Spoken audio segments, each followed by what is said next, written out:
What is up, leaders? We have a lot to record today, so let's just get right into it before I start procrastinating again. So this video is a little bit different. Basically, on my TikTok channel, I was putting out some training videos about how to have hard conversations with employees. And one of my followers sent me a message talking about her personal experience with the supervisor and how it wasn't a good learning environment. I'll put it up right here so you can pause this video to read it.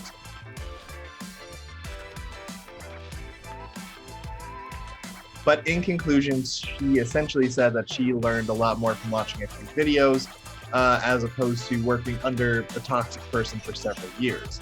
And I just want to touch on what I talked about specifically in those videos so you guys understand it as well.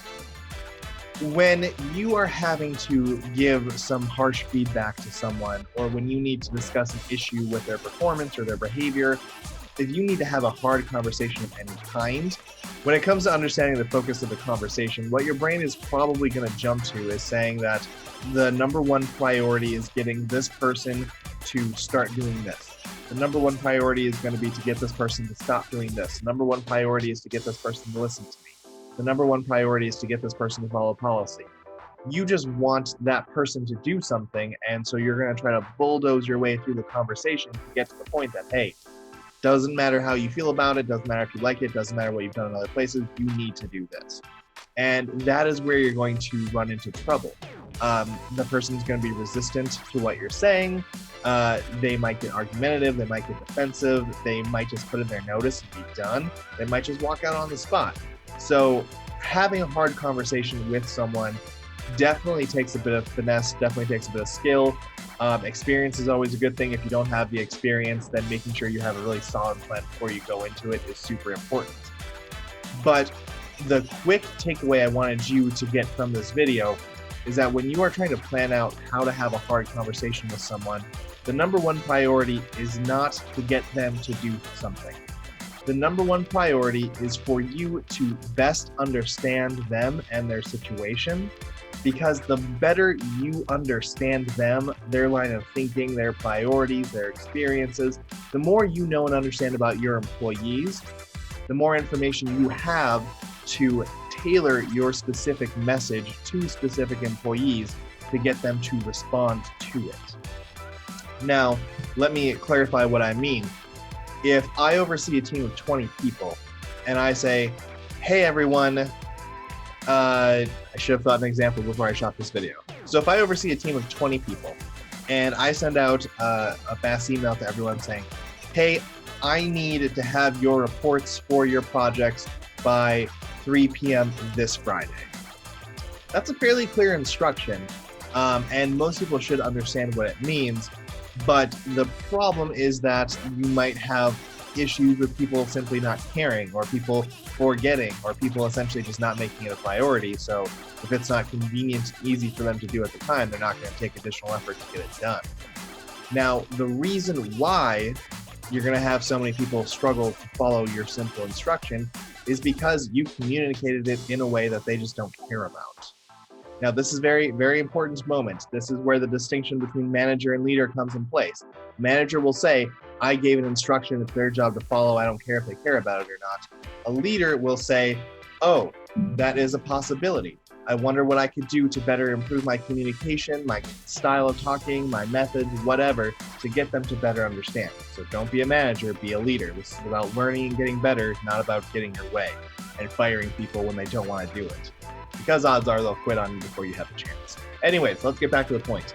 Most people don't like to be told what to do. It doesn't matter if you're their supervisor or not, it's just a natural human instinct. So if I just send out a message saying, hey, everyone, you had better do this, a lot of people are going to resist it or have some resentment feelings against it. So instead, what I could do is have a conversation with every individual person. This could be in person, this could be over the phone, this could be through email or text, whatever, however you have conversations, and let them individually know, hey, we have a goal to get all of these reports in by Friday at 3 o'clock or whatever it is that I said. Do you think that's something that you would be able to accomplish? Do you think that's something that you can get done? Different people will say yes or no, like not a problem, or oh, that might be tight, whatever. But after you ask that initial question, then you go into some follow-up.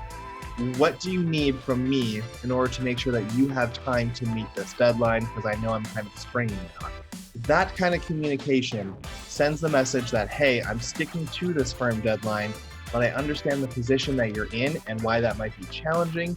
So I'm here to support you however you need to make sure that you can be successful.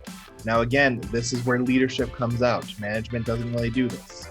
And bonus points if you can sprinkle in details of things that you know about the person. Like, hey, I know you have to pick up your kids at 3, but I don't want you to, miss the deadline because you have family obligations. Can I move something around for you a little earlier in the day so you can get it to me before you have to leave to go pick up your kids? Or, hey, I know that you are planning on leaving for a trip with your family this weekend. Can I do something to rearrange your schedule so you can maybe get it to me on Thursday or Friday morning? That way you're not pressed for time when you need to leave to go hang out with your family and go do this.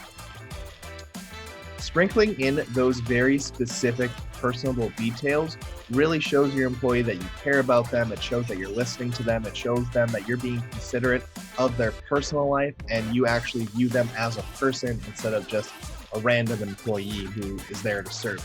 So whenever you're having hard conversations with someone, priority number 1 is to understand your employee. The better you understand them, the more successful you're going to be with them and others.